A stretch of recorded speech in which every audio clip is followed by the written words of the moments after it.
The Creative Act by Rick Rubin is a best-selling book that came out recently all about how to be more creative from one of the most successful, most impactful music producers in all of history, Rick Rubin. So today, in a rapid-fire format, I'm going to share 17 ways that you can be more creative, get unstuck in your work, and do your best artistic creations. Number 1, try to think like a child. As children, we experience much less interference between receiving ideas and internalizing them. We accept new information with delight instead of making comparisons to what we already believe. We live in the moment rather than worrying about future consequences. We are spontaneous more than analytical. We are curious, not jaded. Artists who are able to continually create great works throughout their life often manage to preserve these childlike qualities. So think more like a child. Up next, find what stands out to you and focus on it. Look for what you notice, but no one else sees. This is a theme he returns to throughout the book, but often your greatest source of creativity is going to come from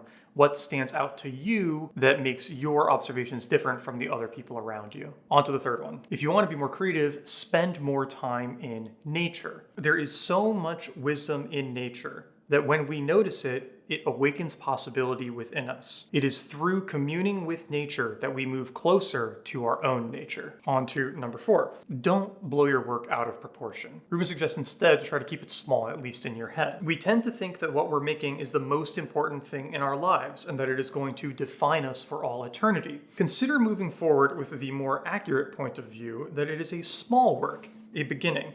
The mission is to complete the project so you can move on to the next. Keep it small, don't blow it out of proportion. The next lesson is that imperfections can be beautiful and you shouldn't try to make everything perfect. The imperfections you're tempted to fix might prove to be what make the work great. We rarely know what makes a piece great. And then he gives the example that the Leaning Tower of Pisa was an architectural error. Now, hundreds of years later, it's one of the most visited buildings in the world precisely because of this mistake. Don't always obsess over making it perfect. Sometimes the imperfections are what make it beautiful. Next one is to prime and help your subconscious do work for you. When we reach an impasse at any point in the creative process, it can be helpful to step away from the project to create space and allow a solution to appear. We might hold a problem to be solved lightly in the back of our consciousness instead of in the front of our mind. This way, we can remain present with it over time while engaging in a simple, unrelated task. At times, physical movement can spur ideas to move too.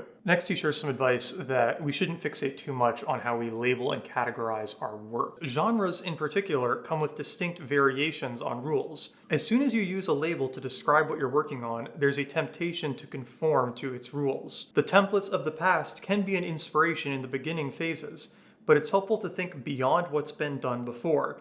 The world isn't waiting for more of the same. The next lesson is to be patient because creativity comes in waves. Time is something that we have no control over. So patience begins with acceptance of natural rhythms. The implied benefit of impatience is to save time by speeding up and skipping ahead of those rhythms. Paradoxically, this ends up taking more time and using more energy. It's wasted effort. The next lesson is don't rush to take action on every idea you have or the first idea you have. It's better to collect them until you have a few options and then make a decision. Collect many seeds and then over time look back and see which ones resonate. It's generally preferable to accumulate several weeks or months worth of ideas and then choose which of them to focus on, instead of following an urge or obligation to rush to the finish line with what is in front of us today. The next lesson is we all know that we shouldn't rush something, we shouldn't spend too little time on it, but we also shouldn't spend too much time on it. To create our best work, we are patient and avoid rushing the process, while at the same time we work quickly without delay. Art is a reflection of the artist's inner and outer world during the period of creation. Extending the period complicates the artist's ability to capture a state of being. The result can be a loss of connection and enthusiasm for the work over time.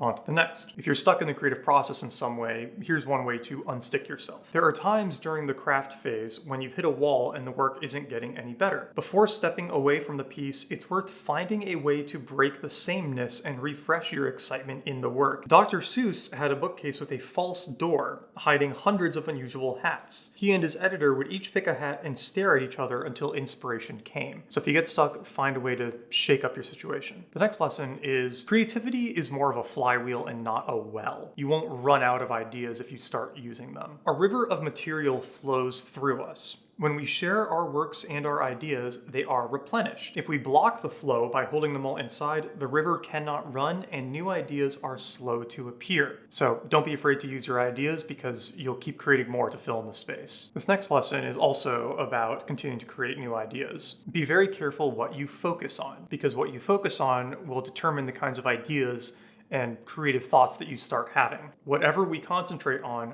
we get. If the mind creates a world that is limited, where we think we don't have enough worthwhile ideas or material, we will not see the inspiration the universe is providing. In the abundant world, we have a greater capacity to complete and release our work. Where there are many ideas available and so much great art to make, we are compelled to engage, let go, and move forward. So focus on the abundance of ideas you have available and not on a fear of running out of them. Are you an experimenter or a finisher? Experimenters are partial to dreaming and play, finding it more difficult to complete and release their work. Finishers are the mirror image, a backward reflection. They move quickly to the end point with immediate clarity. They are less interested in exploring the possibilities and alternatives that the experimentation and craft phases can suggest. And Rubin says that whichever one of these you are, it's helpful to try to borrow some of the other personality. If you're normally an experimenter, try pushing yourself to finish things. If you're more of a finisher, try pushing yourself to be a little more creative and exploratory in the early phases. Next lesson. Don't obsess over people's habits, routines, processes, things like that. These stories may be interesting and fun to think about, but to believe a specific method is responsible for the quality of a work is misleading, especially if it causes you to repeat that process in hopes of achieving a similar result. Each artist works with their own balance of strengths and weaknesses. Expressing yourself is all that matters. All right, we got two more here. So this next lesson is that inspiration isn't enough. You also need to work hard. A lightning bolt may just be a temporary phenomenon, a momentary expression of cosmic potential. Without diligence, inspiration alone rarely yields work of much consequence. In some projects, inspiration can be minimal and effort takes over.